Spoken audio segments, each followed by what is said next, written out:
Have you ever just looked over at your cat, when they're just sitting there completely ignoring you from across the room, and you just think, what is going on in there? Seriously, cats can be one of life's biggest mysteries, right? One minute they're all about the cuddles, the next they're so independent it's like you don't even exist. So let's get into it. Let's finally crack the feline code. I mean, this is the big one, isn't it? It feels like such a contradiction. They want nothing to do with you, and then suddenly they're demanding every bit of your attention. But what if I told you that a lot of what we think is them ignoring us is actually part of how they show they love us? And that's the absolute key here. This isn't an emotional problem, it's a communication problem. We're basically trying to speak two totally different languages. So what we're going to do is learn a completely new dialect of affection. And trust me, it's a whole lot quieter than what we're used to. See, most of us expect that big, over-the-top, tail-wagging affection we get from dogs. But cats, they're just wired differently. Their entire language is quieter, way more subtle, and it is all, and I mean all, built on a foundation of trust. And once you learn how to see it, you'll start noticing it everywhere. So let's do this. Let's become official feline translators. The trick is to stop waiting for them to speak our language and instead finally start learning to read theirs. And to do that, you really have to learn to listen with your eyes. All right, first on our list is one of the most common behaviors that people get wrong. That little moment when your cat deliberately walks up and bonks its head against you. What's that all about? Okay, this is pure 100% affection. Cats have these little scent glands in their cheeks, and when they rub against you, that's the head bunt, they're leaving their scent on you. They're literally saying, you're one of mine, you're safe, you're family. It is a massive, massive compliment in the cat world. Now for my personal favorite. It's one of the most beautiful and subtle signs in their entire language.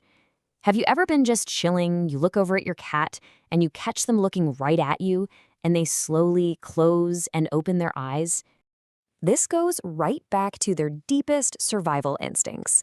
I mean, think about it. Out in the wild, closing your eyes is a moment of total vulnerability. So when your cat slow blinks at you, it is the ultimate sign of trust.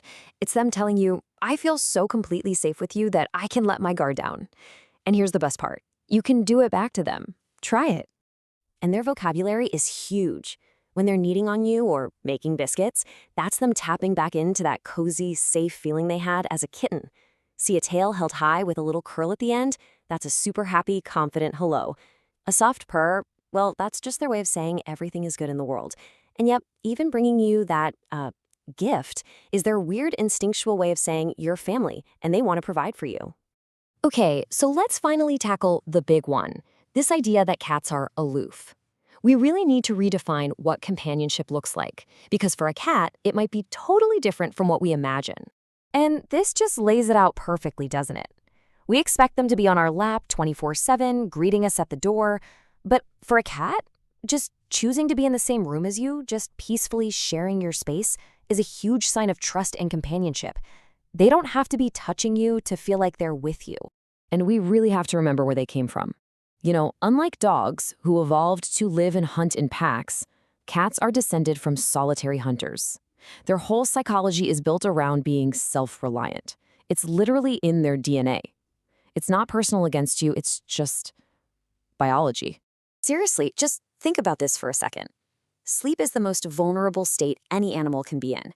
So if your cat chooses your bedroom, or even just your general vicinity to sleep in, they are placing their complete and total trust in you to keep them safe. It's honestly one of the highest honors a cat can give you. So, now that we know all this, how do we use it? How can we actively build an even stronger bond, especially if we have a cat that's a little shy? Well, it's all about learning to speak their language. This is probably the most important thing to remember. You cannot force friendship on a cat. It just doesn't work. It has to be earned. It's all about giving them the power, giving them a choice, and letting them come to you on their own terms. So let's break it down into 4 easy steps. Number 1, let them make the first move, always. Just sit quietly and let their curiosity win. 2, use that slow blink we talked about. Offer one from across the room. It says, I'm a friend.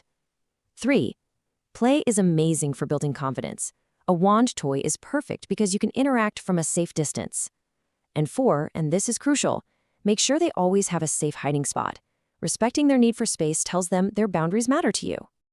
And that really gets to the heart of everything, doesn't it? We love our cats for exactly who they are, these weird, independent, but incredibly loving creatures.